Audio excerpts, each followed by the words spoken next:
Assalamualaikum warahmatullahi wabarakatuh. Halo anak-anak, apa kabar semua? Semoga kita semua dalam keadaan sehat ya. Berjumpa lagi dengan saya, Ibu Mita Dwi Ningsih. Dalam video kali ini kita akan mempelajari tentang cahaya dan sifatnya. Apakah kalian bisa melihat benda-benda di sekeliling kalian jika tidak ada cahaya? Ya, tentu tidak bisa. Kita hanya bisa melihat apabila ada cahaya. Cahaya yang ada di sekitar kita ada dua macam. Yang pertama cahaya tampak dan yang kedua cahaya tidak tampak. Apa itu cahaya tampak? Cahaya tampak adalah cahaya yang bisa ditangkap oleh mata. Contohnya cahaya merah, cahaya kuning, dan cahaya ungu. Apa itu cahaya tidak tampak? Yaitu cahaya yang tidak bisa ditangkap oleh mata. Contohnya sinar X, sinar ultraviolet, dan sinar inframerah. Cahaya memiliki beberapa sifat. Sifat-sifat cahaya antara lain, yang pertama, cahaya dapat merambat lurus. Yang kedua, cahaya dapat menembus benda bening. Yang ketiga, cahaya dapat dipantulkan. Yang keempat, cahaya dapat dibiaskan. Dan yang kelima, cahaya dapat diuraikan. Sifat cahaya yang pertama yaitu cahaya merambat lurus. Berkas cahaya merambat secara lurus. Contohnya, berkas cahaya yang dipancarkan dari proyektor film ke arah layar dan cahaya yang berasal dari lampu senter. Sifat cahaya yang kedua yaitu cahaya dapat menembus benda bening.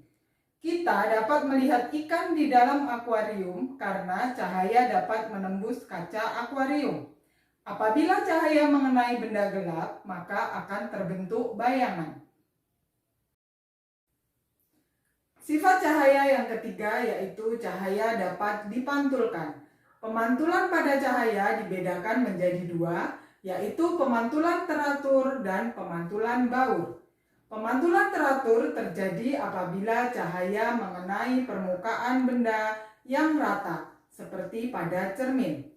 Pemantulan tidak teratur terjadi apabila cahaya mengenai permukaan benda yang kasar, contohnya pada air laut. Pemantulan pada cermin dibedakan menjadi tiga.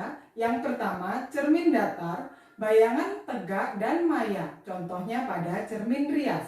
Yang kedua, cermin cekung. Jika letak benda terletak amat dekat, maka bayangan yang terbentuk adalah tegak, lebih besar, dan maya.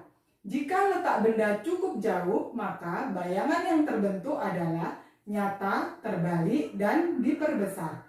Jika letak benda jauh, maka bayangan yang terbentuk adalah nyata, terbalik, dan diperkecil. Yang ketiga, pada cermin cembung, bayangan yang terbentuk bersifat tegak, lebih kecil, dan maya.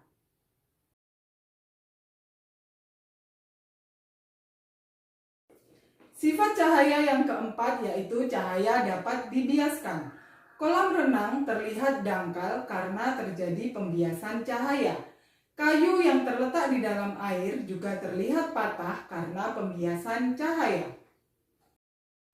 Sifat cahaya yang kelima yaitu cahaya dapat diuraikan. Cahaya dapat diuraikan melalui prisma kaca atau titik-titik air. Contoh penguraian cahaya yaitu terbentuknya pelangi. Pelangi terbentuk karena penguraian cahaya oleh titik-titik air.